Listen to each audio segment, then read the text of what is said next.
Assalamualaikum warahmatullahi wabarakatuh. Alhamdulillahirabbil alamin. Arsalallahu bil huda wa dinil haq yuzhirahu 'ala dini kulli walau karihal musyrikun walau karihal munafiqun. Asyhadu an la ilaha illallah wa asyhadu anna Muhammadan abduhu wa rasuluh sallallahu alaihi wasallam la nabiyya ba'da amma ba'du. Baiklah, kembali lagi bersama saya Baitur Rahmat Z.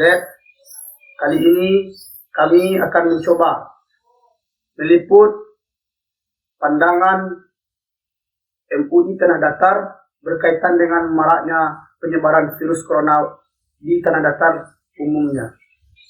Untuk itu, pada kesempatan kali ini, karena maraknya penyebaran COVID-19 membuat MUI mengeluarkan beberapa maklumat yang mengenai tentang tata cara beribadah di dalam wabah virus corona ini.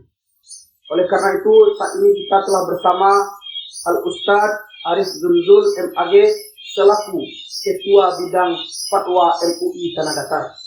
Assalamualaikum Ustaz. Assalamualaikum warahmatullahi wabarakatuh. Bagaimana kabar Ustaz? Baik? Alhamdulillah. Baiklah, di sini juga kita telah bersama Ketua Umum Pengurus Masjid Babu Rahim Batu Basa bersama Ustadz Miftah Novi. Assalamualaikum Ustaz. Di tengah maraknya penyebaran COVID-19, MUI Tanah Datar telah mengeluarkan maklumat tentang pedoman tata cara beribadah di tengah wabah COVID-19. Untuk itu kita akan berdiskusi dengan lengkap bersama Al-Ustadz. Sebelum kita berdiskusi dengan Ustadz, jangan lupa like, comment, share, and subscribe channel YouTube kami di channel YouTube Batu Basa Bagega. Baiklah Ustaz, kita mungkin akan langsung saja memulai diskusi kita pada hari ini. Tengah maraknya penyebaran COVID-19 ini Ustaz, MUI Tanah Datar telah mengeluarkan beberapa maklumat tentang tata cara atau pedoman bagi masyarakat untuk melaksanakan ibadah. Salah satu yang menarik di sini Ustaz adalah maklumat atau fatwa yang dikeluarkan oleh MUI Tanah Datar, yaitu peniadaan salat berjamaah di masjid. Itu adalah salah satu isi dalam poin-poin dalam maklumat tersebut. Yang menarik di sini, di tengah-tengah masyarakat ada gejolak yang timbul Ustaz. Gejolak yang timbul seperti misalnya ada yang setuju dan tidak setuju. Ada yang menolak, bahkan mohon maaf ada yang mengumpat. Jadi di sini kami mencoba untuk mencari sumber yang tepat, sumber yang sah. Kami langsung bisa berdiskusi. Alhamdulillah bisa berdiskusi dengan Ustaz. Tentunya di sini kami memohon agar terwakilkan keluh kesah masyarakat selama ini. Bisa Al-Ustaz sedikit menjelaskan, menerangkan apa sebenarnya dasar MUI dalam mengeluarkan maklumat ini Ustaz. Baik, bismillahirrahmanirrahim. Assalamualaikum warahmatullahi wabarakatuh. Waalaikumsalam. Alhamdulillah wassalatu wassalamu ala rasulillah. Terima kasih adik-adik dari remaja masjid Batur Rahim Batu Basa yang alhamdulillah hadir untuk mencoba mengklarifikasi dan tentunya akan menyiarkan kepada warga khususnya Tanah Datar kenapa Majelis Ulama Indonesia Kabupaten Tanah Datar mengambil kebijakan untuk meniadakan pelaksanaan sholat Jumat dan sholat berjamaah karena wabah COVID-19. Pertama, kita maklum sebenarnya ketika masyarakat hari ini terkejut, komplain, atau bahkan mengumpat, atau juga menuduh MUI dengan tuduhan yang macam-macam. Kenapa? Karena masyarakat selama ini baru mempelajari dan memahami nilai-nilai Islam, tuntunan-tuntunan Rasulullah ketika dalam kondisi normal. Sementara hari ini kita berada dalam situasi yang tidak normal.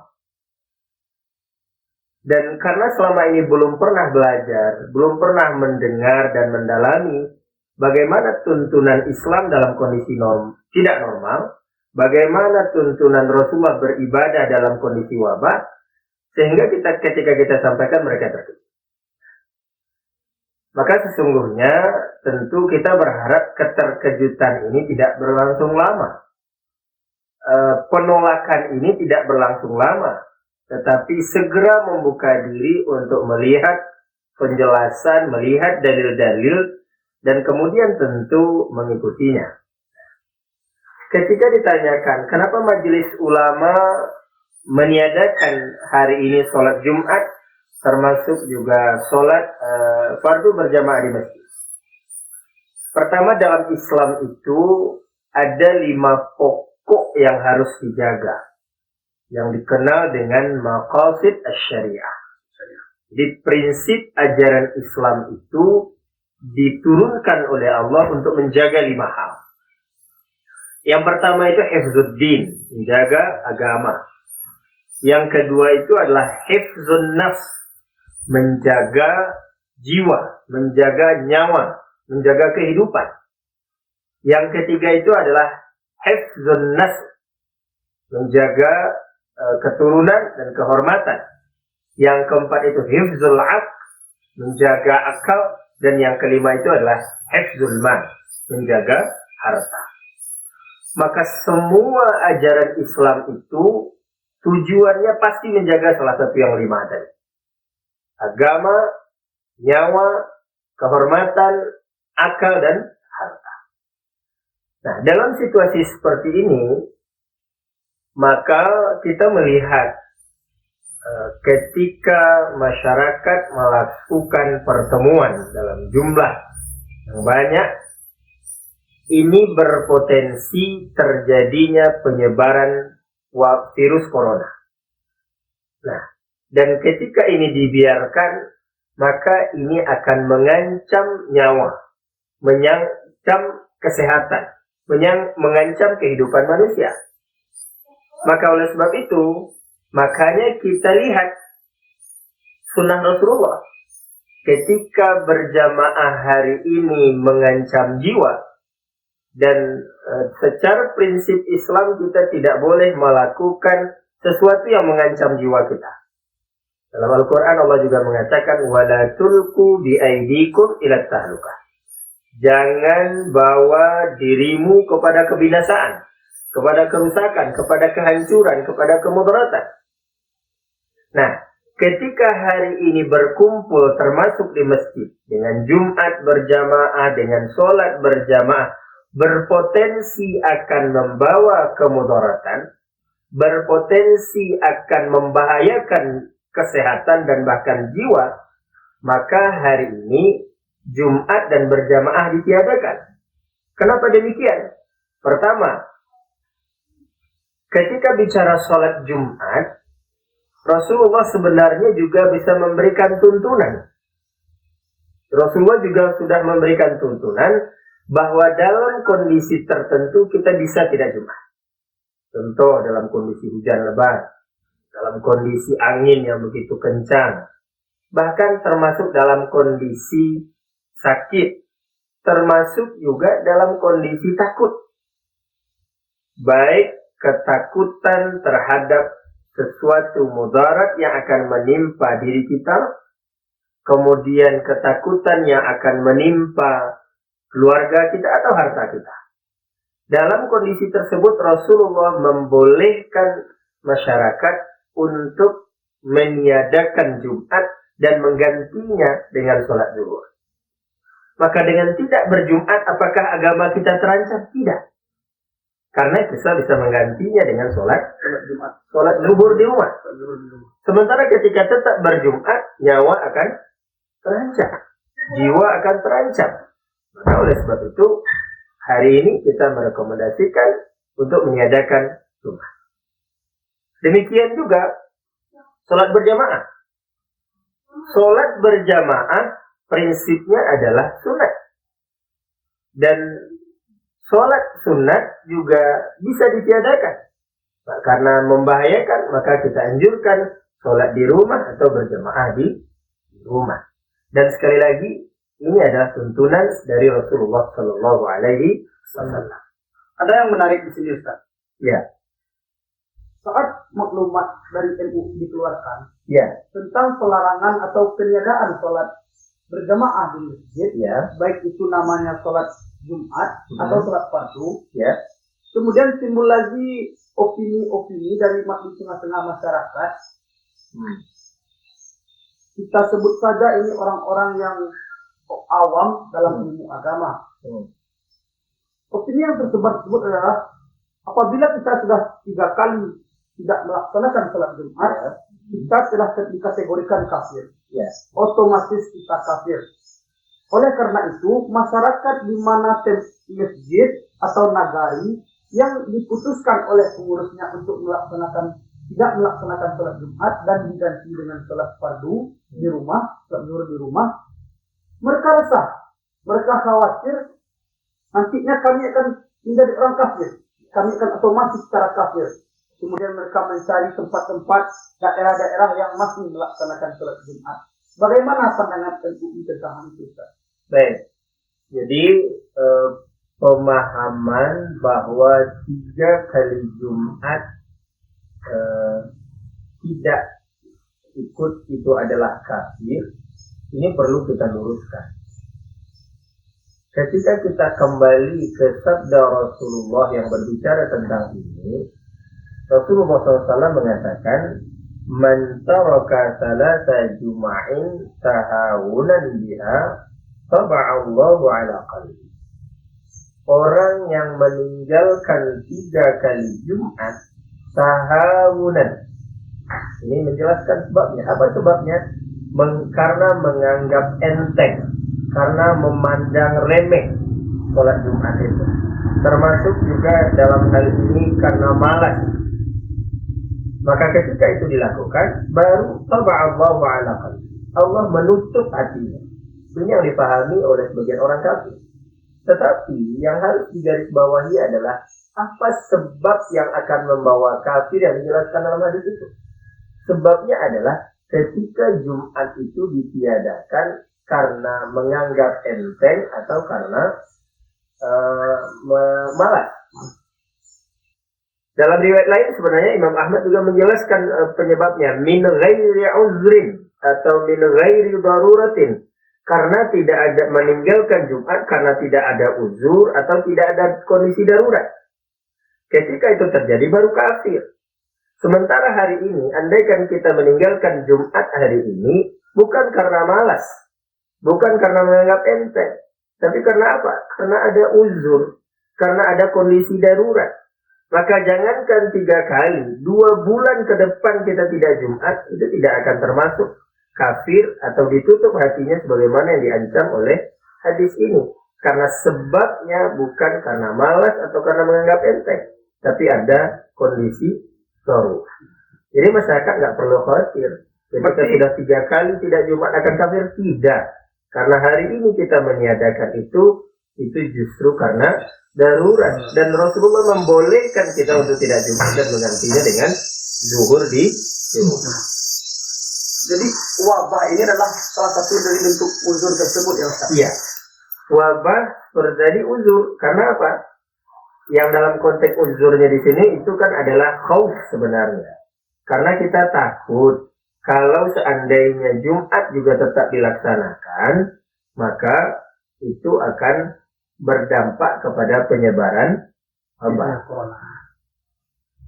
Setelah MUI mengeluarkan maklumat ini Ustaz, dan diterapkan di beberapa nagari, di kabupaten Tanah Datar, tapi ada juga nagari yang belum menerapkan atau tidak menerapkan. Poinnya di sini Ustaz, apakah maklumat ini berlaku bagi seluruh daerah di Kabupaten Tanah Datar?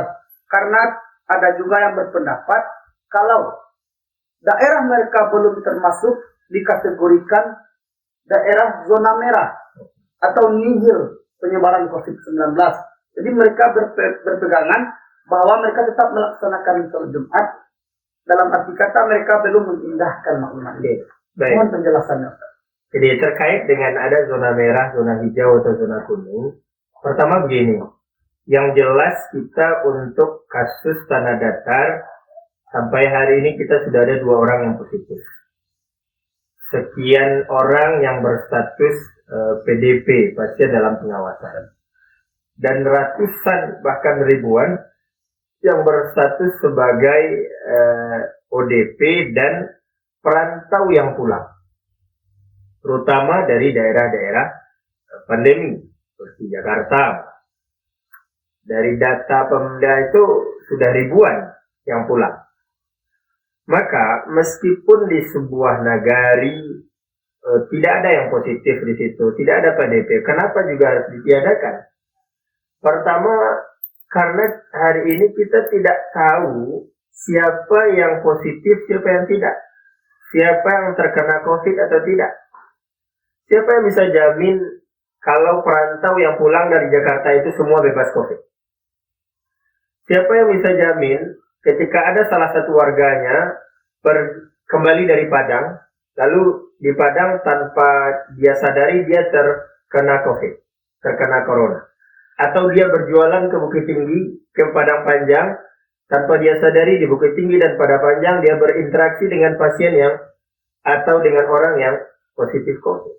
Jadi satu hal yang harus kita pahami hari ini, Corona ini sebuah wabah yang luar biasa. Beda dengan umpamanya wabah yang ada di zaman Rasulullah, umpamanya adalah kolera atau kusta.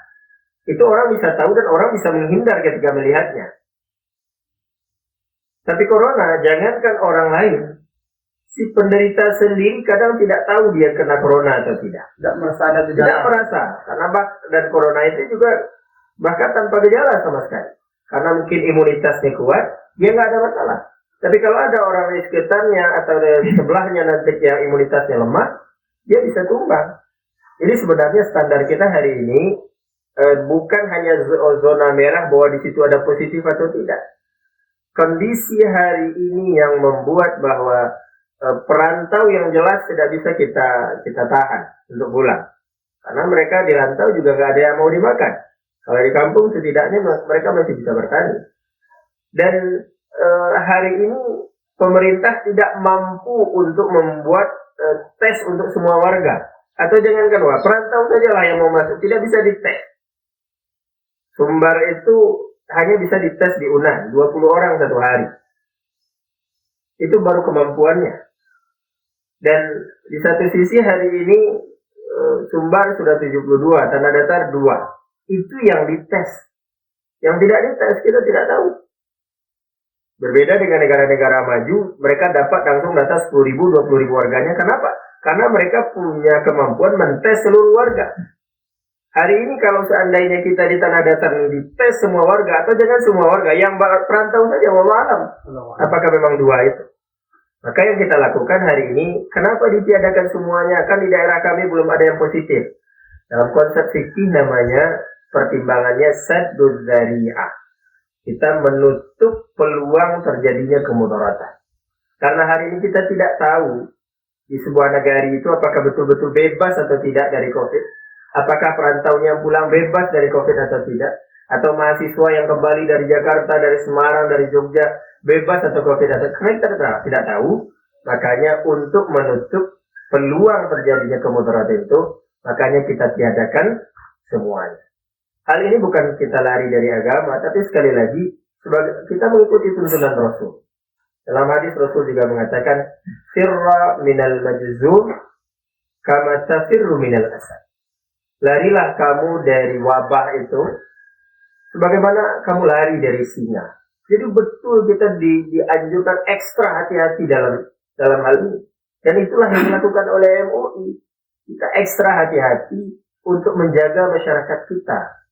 Subhanallah, terima kasih Ustadz Arif Zunzul MAG selaku Ketua Bidang Fatwa MUI Tanah Datar dan juga Bapak Miftah Nofi selaku Ketua Pengurus Masjid Babur Rahim Batu Bata.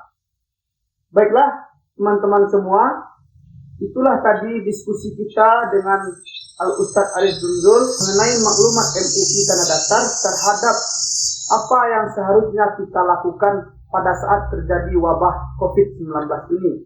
Mudah-mudahan ini menjadi jawaban dari keresahan-keresahan masyarakat Tanah Datar terhadap maklumat yang telah dikeluarkan oleh MUI Tanah Datar. Hanya itu perjumpaan kita pada hari ini. Nantikan video-video kami selanjutnya di dalam channel YouTube Batu Basa Bagegah. Jangan lupa like, comment, share, and subscribe channel YouTube kami dan aktifkan tombol loncengnya